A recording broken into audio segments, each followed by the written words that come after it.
Assalamualaikum warahmatullahi wabarakatuh. Yang kami hormati Bu Sofi dan juga Bu Selma sebagai dosen pengampu mata kuliah Akuntansi Keuangan Lanjutan 1 kelas C. Di sini kami dari grup B izin untuk mempresentasikan materi chapter 9 yaitu Indirect and Mutual Holding. Jadi sebelum itu izinkan kami untuk memperkenalkan anggota dari kelompok kami. Yang pertama, perkenalkan, nama saya Afia Aziza dengan nama akhir 108, dan rekan-rekan saya ada Kalula Adristi dengan NPM 128. Selanjutnya ada Diah Ratna Junita dengan NPM 318.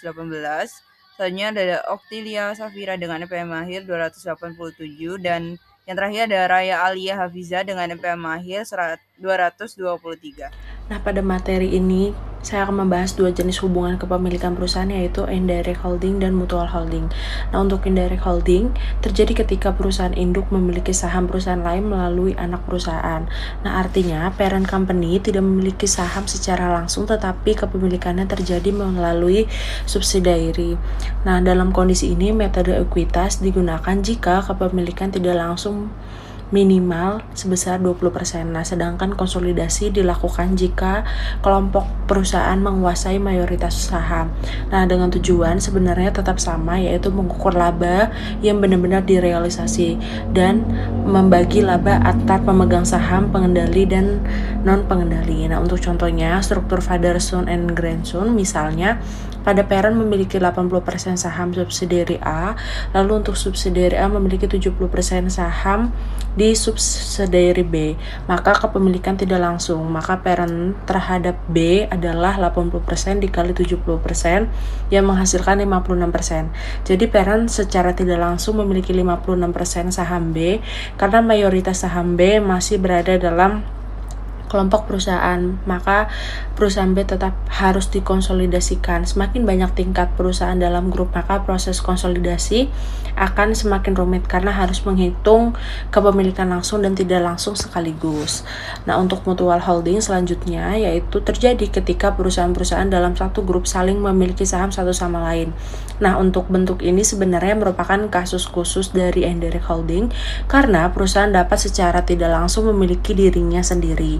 Nah, untuk contohnya, untuk subsidiary A memiliki saham parent A, untuk subsidiary A dan subsidiary B saling memiliki saham.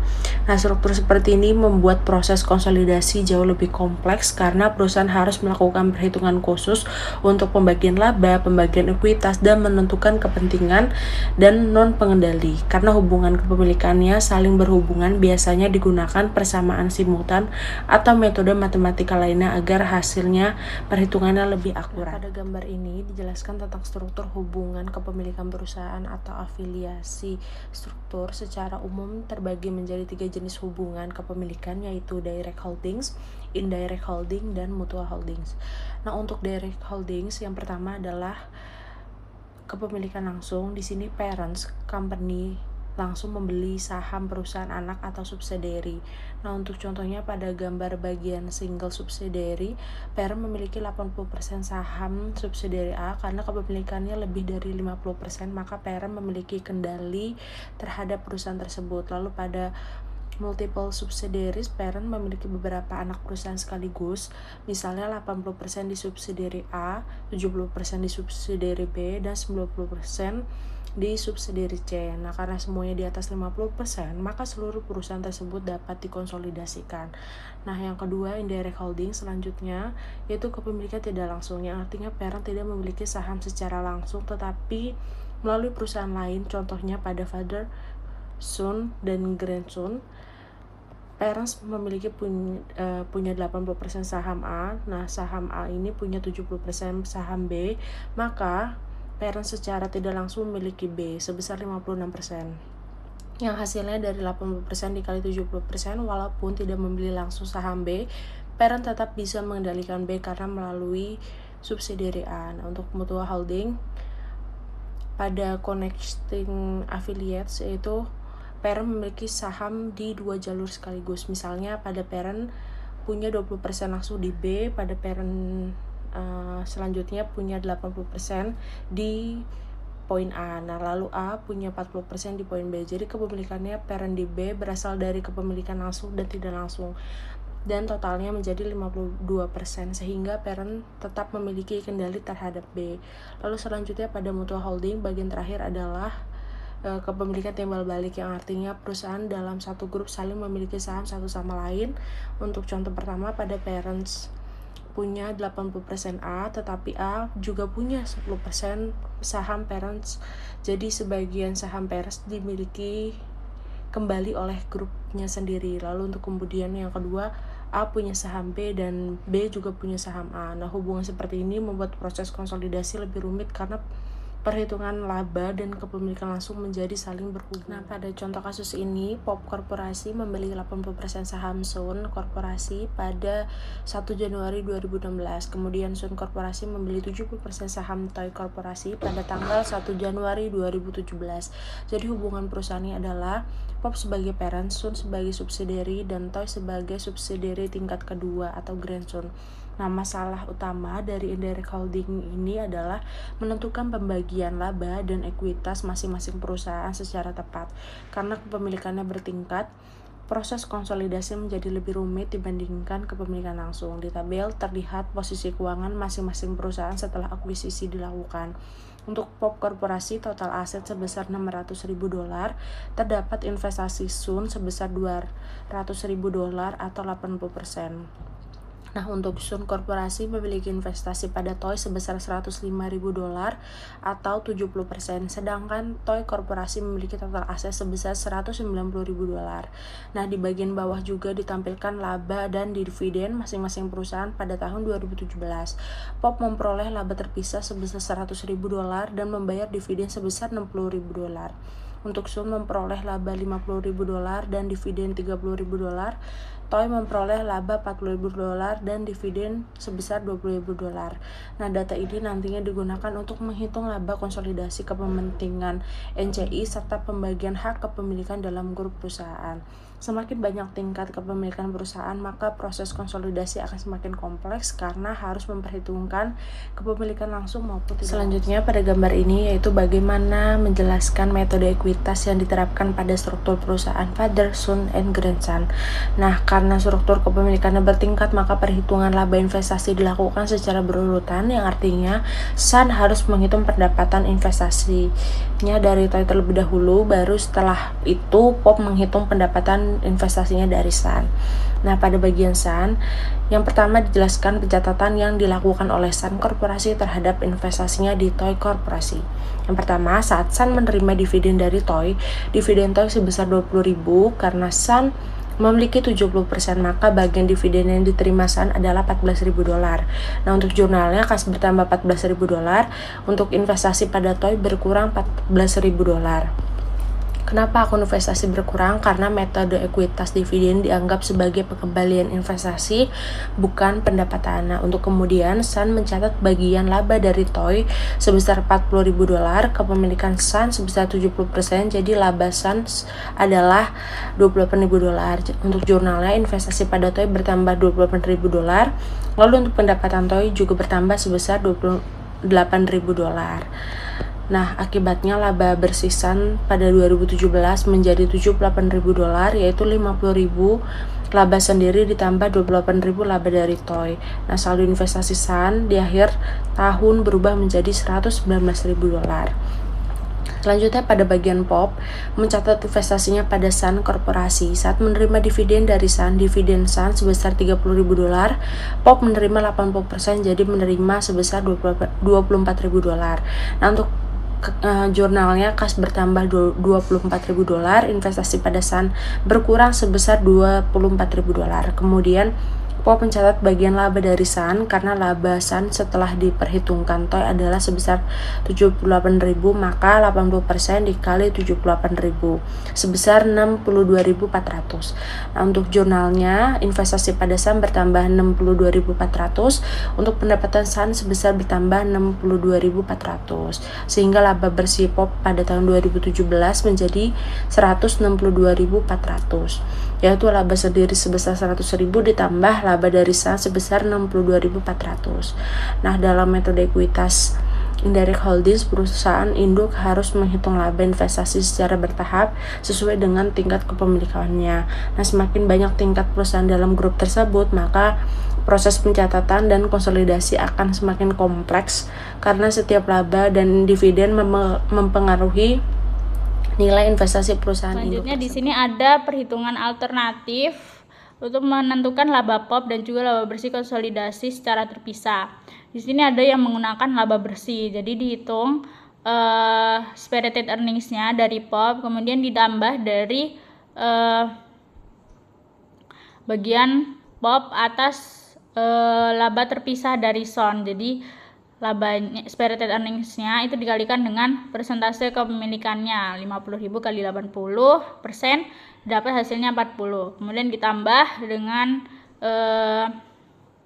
bagian POP juga atas laba terpisah dari TOI-nya ini, si TOI-nya itu spirited earnings dari TOI sebesar 40.000 dikalikan dengan 80% dan juga 70%, karena kan dia tidak bersifat langsung gitu dalam perusahaan TOI, makanya dikalikan 80% terus dikalikan 70%, itu dapat hasilnya 22.400. Nah, maka dari itu net income-nya POP dan juga bagian atas pengendali laba bersih konsolidasian itu sebesar 162.400.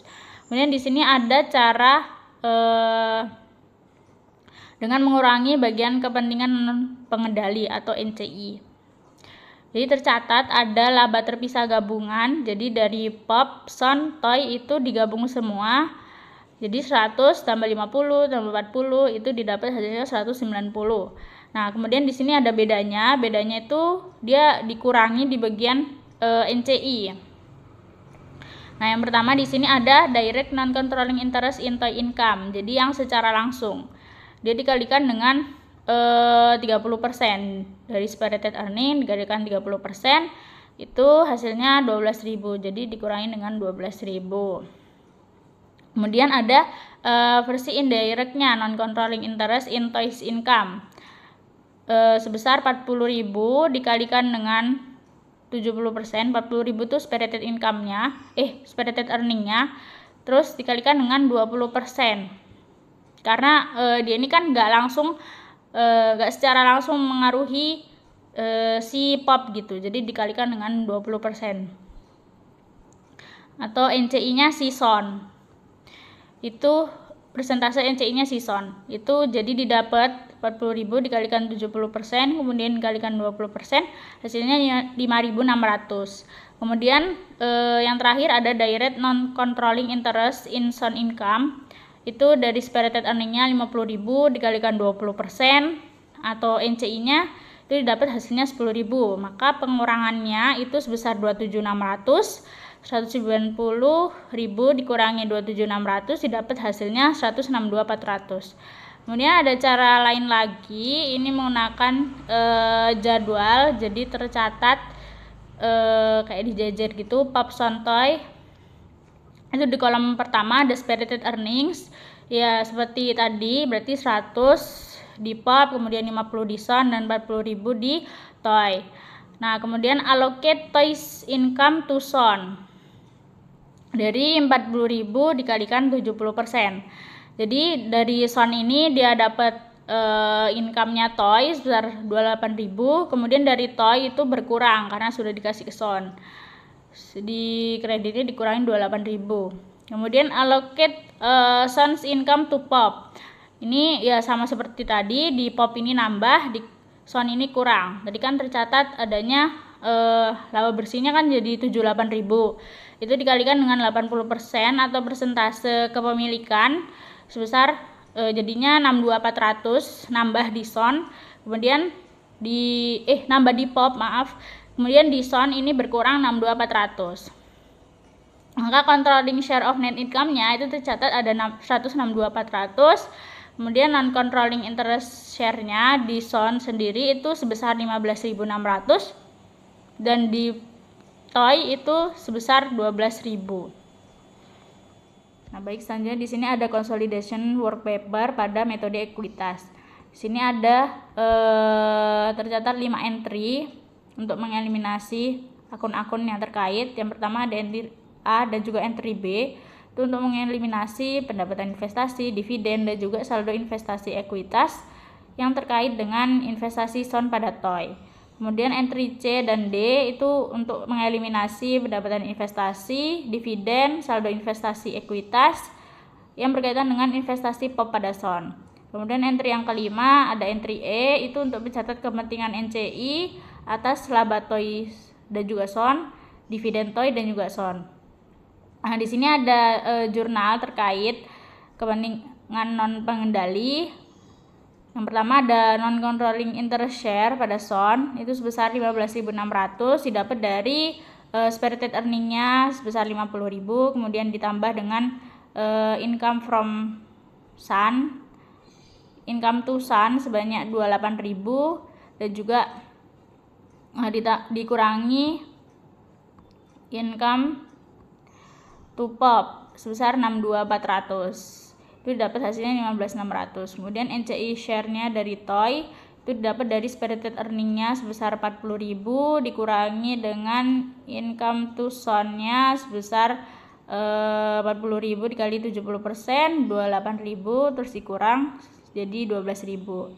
Kemudian dividennya itu 12.000, NCI SON itu 12.000 juga, NCI SON-nya itu 9.600, NCI TOY-nya itu jadi sisanya 6.000. Kemudian di sini ada worksheet dari akun entry-entry dan juga penyesuaian yang sudah kita bahas. Di sini entry pertama ada entry C, pada income from SUN itu masuknya di debit sebanyak 62.400. Ini untuk mengeliminasi investasi POP, pendapatan investasi POP pada SON. Kemudian ada entry A dengan nilai $28.000 di income from TOY, itu untuk mengeliminasi pendapatan investasi SON pada TOY. Kemudian ada entry E di NCI share SON dan juga NCI share TOY sebanyak 15.600 dan juga 12.000, yang seperti sudah saya bahas tadi dapatnya dari pengurangan spirited earnings dengan income-nya. Kemudian ada retained earnings SON itu sebesar 50.000 dan juga retained earnings TOY itu sebesar 50.000 yang mengurangi saldo investasi dan ekuitas yang berkaitan dengan investasi POP pada SON. Yang di retained earning TOY itu entry B. Kemudian ada dividen masuknya di kredit sebesar 14, 24 dan juga 12. Yang didapat dari dividennya si POP itu kan aslinya 60, terus dividennya SON itu 30 dan juga dividennya TOY itu 20, itu didapat dari persentase kepemilikan dan juga NCI-nya. Kemudian ada investment in SUN, itu ada entry C sebanyak 38,4, itu didapat dari pendapatan investasi POP pada SON. Kemudian ada entry D sebanyak 200, itu didapat dari saldo investasi dan juga ekuitas. Saldo awalnya itu 200. Kemudian investment in TOY awalnya $119.000, kemudian mengalami penyesuaian di kredit itu 14.000 pendapatan investasi, dan juga ada entry B sebanyak 105, itu merupakan saldo investasi dan juga ekuitas. Kemudian ada capital stock SON, milik SON itu sebanyak 200 yang menghapus saldo investasi dan juga ekuitas. Capital stock pada TOY di entry B itu menghapus saldo investasi dan juga ekuitas. Nah, NCI-nya itu tercatat ada NCI-nya TOY itu kan 1 Januari tercatat 45. Kemudian NCI SON itu tercatat ada 50. Nah, pada 31 Desember itu NCI-nya jadi seperti penjurnal tadi 9,6 dan juga NCI itu menjadi 6 dan totalnya di consolidated statement itu NCI-nya sebesar 110,6. Baik, pada bagian ini saya akan menjelaskan tentang kepemilikan tidak langsung atau yang dalam bahasa Inggris itu disebut dengan indirect holding, khususnya bagaimana struktur afiliasi yang saling terhubung bekerja. Nah, kita pakai studi kasus 3 perusahaan yaitu PET, SAL, and T Corporation. Jadi PET Corporation ini punya 2 jalur kepemilikan atas T Corporation. Jalur pertama adalah kepemilikan langsung. Nah, PET ini langsung pegang 60% saham T, dan jalur kedua adalah kepemilikan tidak langsung, yaitu PET itu memiliki 70% saham SAL dan SAL sendiri itu memiliki 20% saham T. Nah, dari sini kita hitung bahwa 70% dikali dengan 20% sama dengan 14%. Yaitu kepemilikan tidak langsung dari PET DT. Kalau dijumlahkan, maka total kepemilikan efektif PET DT adalah 60% plus dengan 14% adalah 74%. Nah, dengan angka ini PT itu jelas mempunyai kendali yang penuh atas T dan wajib untuk membuat laporan konsolidasi.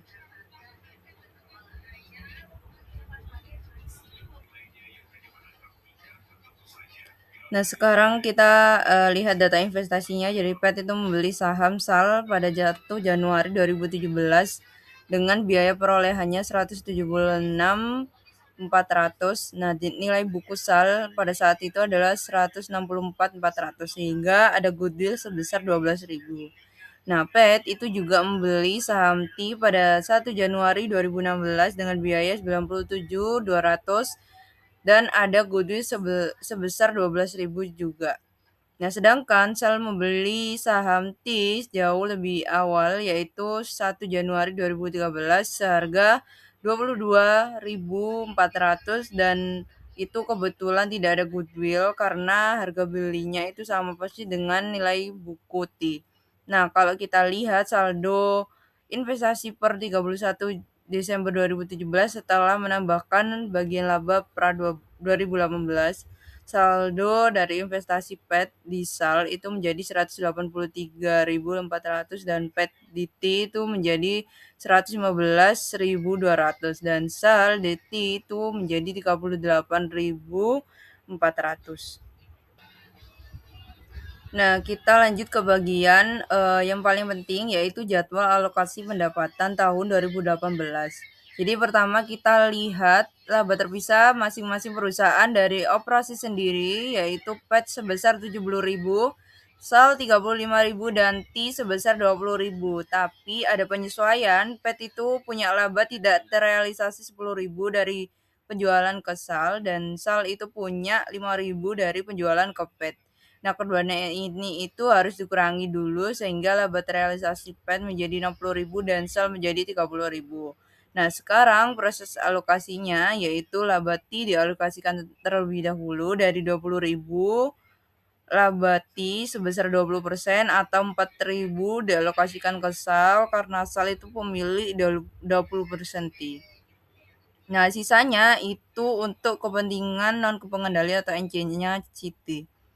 Kemudian laba SAL itu setelah menerima bagian dari T sebesar 70% atau 23.800 dialokasikan ke PET. Nah, hasilnya itu laba bersih konsolidasi PET itu sebesar 95.800 dan NCI-nya SAL itu 10.200 dan NCI-nya T adalah 4.000. Nah, sekarang kita masuk ke bagian yang lebih teknis, yaitu bagaimana pencatatan jurnal dengan metode ekuitas untuk afiliasi yang saling terhubung ini. Jadi kita itu tetap pakai kasusnya PET, SAL, dan T. Jadi sebelum kita bagi-bagikan laba SAL dan T ke PET, itu ada satu langkah terpenting, yaitu kita harus mengeliminasi laba tidak terrealisasi yang ada dalam earning masing-masing perusahaan. Karena dalam konsolidasi kita itu hanya boleh mengakui laba yang sudah benar-benar terrealisasi ke pihak di luar grup perusahaan. Nah, di sini ada 2 laba yang tidak terrealisasi. Yang pertama, PET itu menjual tanah ke SAL dengan laba 10.000 dan ini itu ada laba terpisah PET. Nah, yang kedua di sini adalah SAL menjual persediaan ke PET seharga 15.000 dengan labanya 5.000.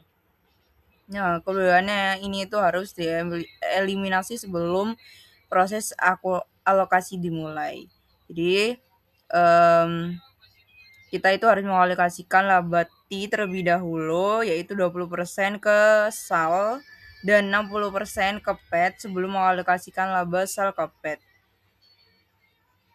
Jadi, SAL itu sudah termasuk 4.000 pendapatan dan investasi dari T. Nah, kalau kita alokasikan laba SAL lebih dulu tanpa memperhitungkan T, maka angkanya itu akan salah. Jadi urutannya itu T harus terlebih dahulu baru SAL baru ke PET.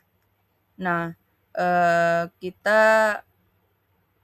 membuat jurnal yang dimana itu dibuat oleh SAL. Nah, jurnal ini itu adalah mencatat investasinya Siti di 2018. Jadi jurnal pertama adalah mencatat dividen yang diterima dari T, yaitu di mana jurnalnya adalah cash pada investment in T sebesar 2.000 dari 10.000 dikali 20%. Dan jurnal kedua adalah bagian laba SAL dari T, yaitu jurnalnya adalah investment in T pada income from T sebesar 4.000 dari 20.000 dikali 20% punyanya SAL jadinya 4.000, yang dimana ini akan menambah saldo investasi dan diakui sebagai pendapatan. Jadi setelah 2 jurnal ini jadi saldo investment inti itu milik SAL per 31 Desember 2018, di mana saldo awal 31 Desember 2017 adalah 38.400 ditambah dengan laba T tadi 4.000 dan dikurangi dengan dividennya dari T sebesar 2.000, maka saldo akhirnya 40.400. Dan ini itu perlu dicatat, SAL itu tidak mengurangi pendapatannya sebesar 5.000 laba tidak terrealisasi dari penjualan persediaan ke PET. Kenapa? Karena T itu tidak terlibat dalam transaksi jual beli persediaan itu, yang dimana yang terlibat adalah SAL dan PET. Jadi eliminasi 5.000 itu tidak dilakukan karena nanti akan dialokasikan laba SAL bukan di jurnal SAL untuk T. Nah, untuk selanjutnya di sini ada pencatatan PET atas investasi yang dimana di sini sudah tertera beberapa jurnal, dan untuk terakhir adalah saldo akun investasi PET yang dimana saldo akhir per 31 Desember 2018 itu adalah investment in SAL 70%, yang dimana saldo awal dari 31 Desember 2017 itu 183.400. Ditambah dengan laba dari SAL adalah 13.800 dan dikurangi dengan dividen dari SAL adalah 14.000, maka saldo akhirnya 183.200. Nah, untuk investment inti 60%, saldo awal 31 Desember 2017 adalah 115.200 ditambah dengan laba T 12.000 dan dikurangi dengan dividen dari T 6.000, maka saldo akhirnya 121.200. Nah, untuk bagian yang terakhir adalah kertas kerja konsolidasi dari PET Corporation dan anak perusahaannya pada tahun 2018. Jadi kita itu juga akan bahas tentang jurnal eliminasi dan cara mengecek saldo kepentingan dan pengendali atau NCI-nya. Jadi kertas kerja konsolidasi adalah di mana alat bantu untuk menggabungkan laporan keuangan. Nah, kertas kerja ini itu ada kolom PET, SAL, dan T, dan ada debit dan kreditnya. Jadi untuk yang pertama adalah ada laporan laba ruginya, di mana penjualan masing-masing adalah PET 200.000, SAL 150.000 dan TIS sebesar 100.000 dan totalnya 450.000. Tapi setelah dieliminasi penjualan antar perusahaan sebesar 15 di jurnal A, penjualan konsolidasi menjadi 435.000. Nah, untuk HPP-nya juga disesuaikan. Yang pertama dieliminasi 15.000, yang dimana itu berkaitan dengan penjualan antar perusahaan jurnal A, lalu ditambahkan dengan 5.000 laba tidak terrealisasi dari persediaan jurnal B, sehingga harga pokok konsolidasi menjadi 220.000. Nah, lalu untuk income from sale 13.800 dan income from T total 16.000. Dan keduanya itu dieliminasi lewat jurnal G dan D karena ada konsolidasi pendapatan investasi antar grup itu tidak boleh muncul. Nah, tulisannya gain online 10.000 milik PET juga dieliminasi lewat jurnal C karena tanah masih di dalam grup. Nah, hasilnya laba bersih bagian pengendali PET 95.800, NCI SAL 10.200 dan NCIT sebesar 4.000. Kini ada beberapa jurnal. Nah, untuk cek saldo NCI-nya, kita verifikasi dulu saldonya. Yang muncul di neraca konsolidasi adalah 123.200, yang dimana NCI SAL 30% itu kita dari nilai buku 269.000 ditambah goodwill sebesar 12.000, yang dimana hasilnya kan 281.000. Maka itu dikalikan 30% sebesar 84.300, dan ada laba tidak terrealisasi persediaan SAL itu juga dikali 30% yaitu 5.000, hasilnya minus di 1.500, dan NCI SAL sebesar 82.800. Nah, untuk NCIT sebesar 20%, yang dimana itu dari nilai bukunya 190 ditambah dengan goodwill 12.000, hasilnya dikali 20%, maka hasilnya adalah 40.400. Jadi total NCI adalah 123.200. Baik, di sini kita akan membahas tentang timbal balik atau mutual holding saham induk perusahaan yang dipegang oleh anak perusahaan. Nah, kepemilikan timbal balik ini terjadi ketika perusahaan-perusahaan afiliasi saling memiliki dalam satu sama lain. Dari sudut pandang konsolidasi, saham induk perusahaan yang dipegang oleh anak perusahaan tidak dianggap sebagai saham beredar dan harus dieliminasi dalam laporan keuangan konsolidasian. Hal ini berdasarkan ASC 810-1045.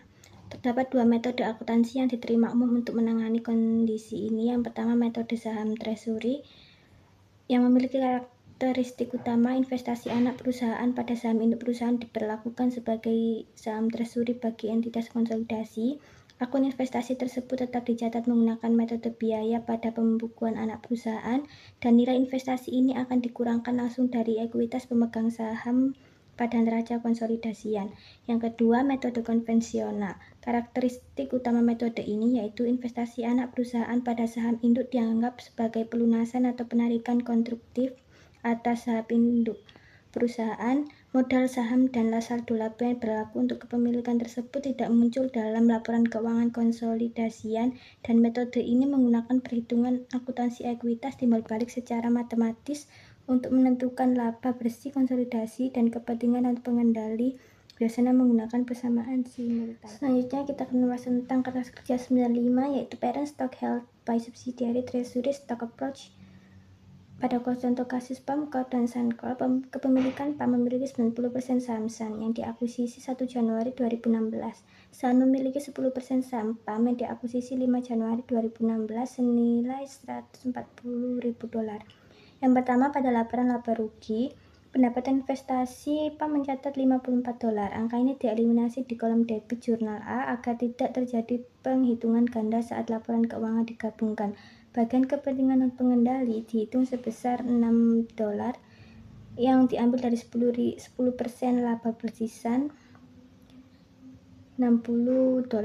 Laba bersih konsolidasi menghasilkan $154 yang sepenuhnya merupakan hak pengendali PAM.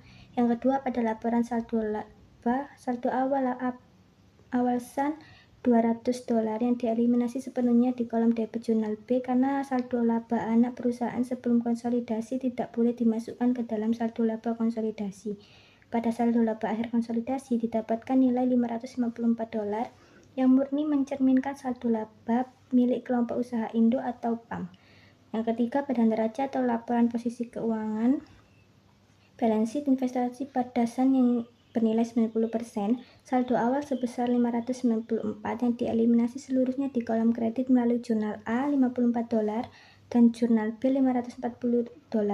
Investasi pada PAM 10% karena menggunakan treasury stock approach, investasi sebesar $140 oleh SAN dieliminasi dari aset pada kredit C dan dialihkan ke bagian ekuitas paling bawah sebagai saham treasury sebesar $140. Saham induk yang dipegang anak dianggap dibeli kembali oleh grup modal saham SAN $400 yang dieliminasi seluruhnya di kolom debit jurnal B. Pada kepentingan non pengendali, muncul di bagian ekuitas konsolidasi sebesar $66 yang berasal dari penyertaan awal 10% dari ekuitas SAN, $400 modal dan $200 saldo laba yang hasilnya $60. Ditambah bagian laba tahun berjalan $6. Nah, pada konsolidasi tahun berikutnya yaitu 2017, SAN mencatat pendapatan dividen dari PAM sebesar $6.000 yaitu 10% dari dividen PAM senilai $60.000 menggunakan metode biaya. Kemudian PAM mencatat investasi di SAN menggunakan metode ekuitas di mana laba investasi dari SAN disesuaikan agar tidak terjadi perhitungan ganda atas dividen yang dibayarkan ke SAN. Kemudian pada kertas kerja konsolidasi 2017 atau pada Exhibit 696, investasi PAM di SAN yang disesuaikan menjadi $635.400, sedangkan investasi SAN di PAM tetap dieliminasi dan dikategorikan sebagai saham treasury sebesar $140.000. Selanjutnya kita akan membahas kertas kerja 96 parent stock held by subsidiary treasury stock approach. Yang pertama, laporan laba rugi dan dividen yang eliminasi pendapatan antar perusahaan pada jurnal A. Pendapatan PAM dari SAN sebesar $71,4 yang dieliminasi di kolom debit. Kemudian pendapatan dividen yang diterima SAN dari PAM sebesar $6 yaitu 10% dari total dividen PAM dieliminasi di kolom debit agar tidak terjadi pencatatan ganda. Bagian kepentingan non pengendali pada jurnal D, beban hak minoritas tahun ini adalah $8,6 yang berasal dari 10% laba bersih SAN sebesar $86. Eliminasi dividen SAN sebesar $40 dieliminasi sepenuhnya ke kolom kredit di mana $36 mengurangi akun investasi PAM dan $4 mengurangi hak minoritas. Pada laporan saldo laba awal SAN $260. Angka ini merupakan saldo laba akhir dari tahun 2016 yang lalu. Di tahun 2017 ini, seluruh saldo awal tersebut kembali dieliminasi di kolom debit pada jurnal B. Selanjutnya, neraca atau laporan posisi keuangan investasi pada SAN yaitu 90%.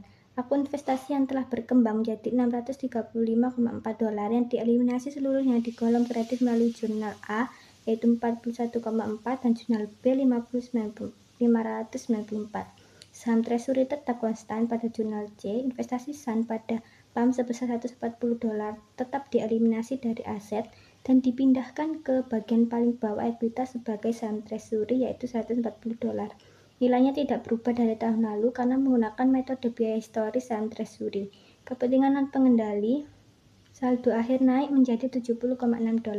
Angka ini diakumulasikan dari saldo awal 2017 yaitu $66 dari jurnal B ditambah bagian laba tahun berjalan $4,6 net dari jurnal D yaitu laba 8,6 dikurangi dividen 4. Dampak pada ekuitas konsolidasian yang pertama sebagai perbandingan pada 1 Januari 2016, PAM terpisah modal saham 1 juta, saldo laba 400.000, maka totalnya 1.400.000.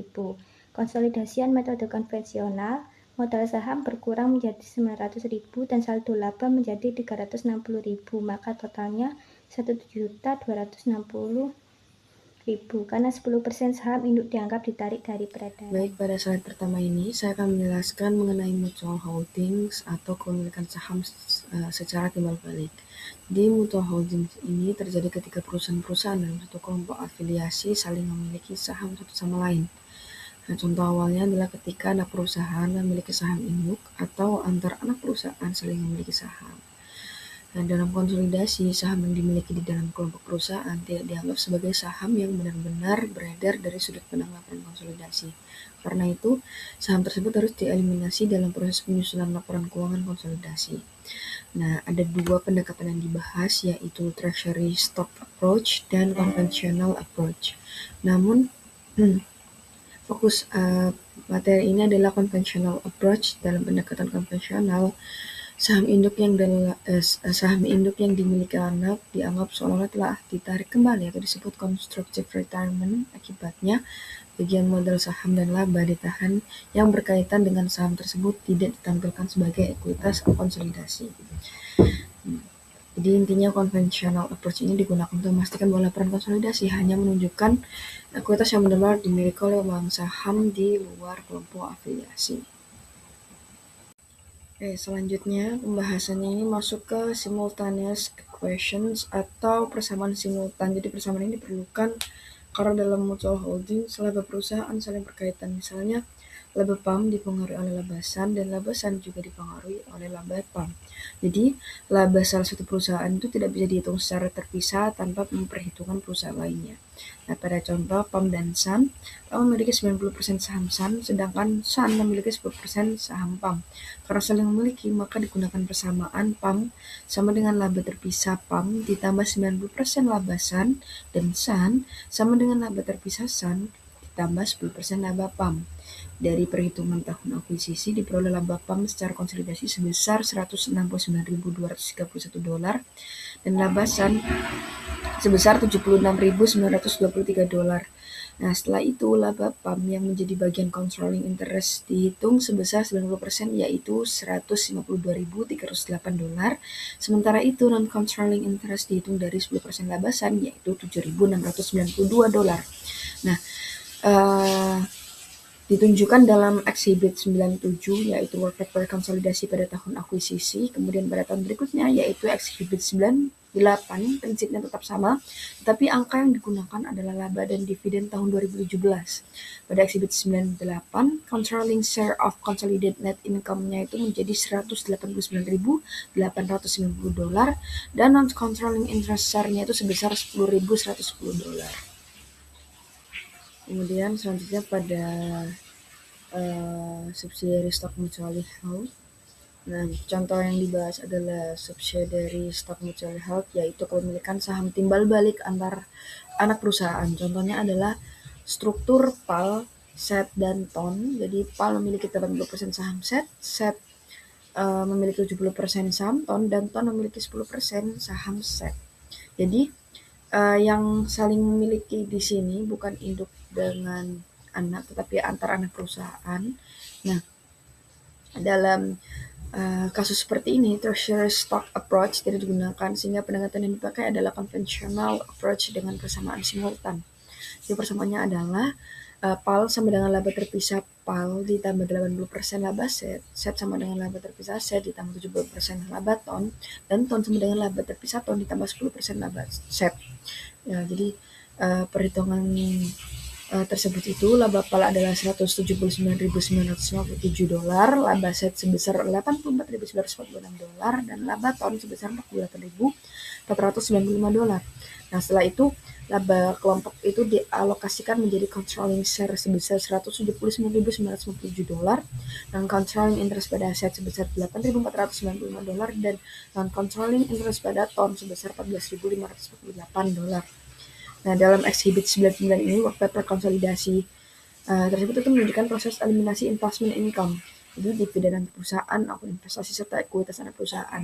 Nah, selain itu work paper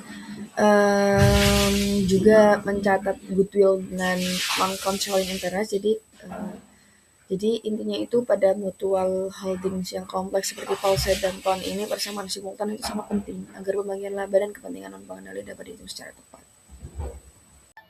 Sekian presentasi dari kelompok kami. Mohon maaf bila ada salah kata maupun kurang dalam penyampaian. Kami akhiri. Wassalamualaikum warahmatullahi wabarakatuh.